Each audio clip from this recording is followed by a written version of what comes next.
यो एउटा ठुलो नातिनी हो मेरो। यो चाहिँ यसले भनेको चाहिँ पटक्कै मान्दिन। अनि यो मेरो कान्छी नातिनी, मेरो कान्छो छोरो हो यो चाहिँ ज्ञानी छ, भनेको मान्छ, अलि पढ्नमा जिद्दी गर्छ। स्कुल जाँदाखेरि मात्र होमवर्क गर्छ, नत्र गर्दैन। स्कुल जाने बेला सधैँ नुहाएर जान्छु भन्छ।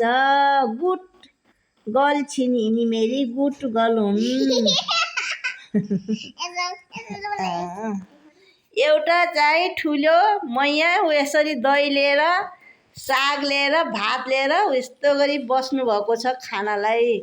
यहाँको चाहिँ काम चाहिँ फिटिक्कै छैन, खाना चाहिँ दही र मासु बाहेक अरू खानुहुन्न। यहाँले साँझ दही चाहियो, बिहान दही चाहियो, अनि दिनको मासु चाहियो। मासु भएपछि खान बस्नुहुन्छ, नत्र बस्नु हुँदैन। यहाँ मेरो ठुलो नातिनी, यता मेरो कान्छी नातिनी झन् मासुको रस चाहियो भन्छन्। भात खाऊ न। अनि यसरी सुत्नु भएको छ, मुस्कान दिनुभएको छ यहाँले। अनि भात खाँदैन, मासु छैन, भात खाँदैन भन्नुहुन्छ। भात खाँदैन भन्नुहुन्छ। उहाँ आधी लिटर दही र सागमा बस्नुभएको छ।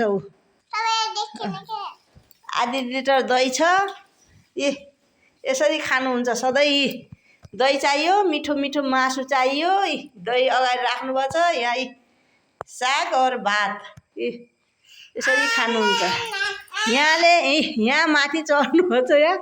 यहाँलाई चिउरा र चिया गयो, यहाँले भात खानुहुन्न अरे। ल अगाडि बनाइदिन्छु।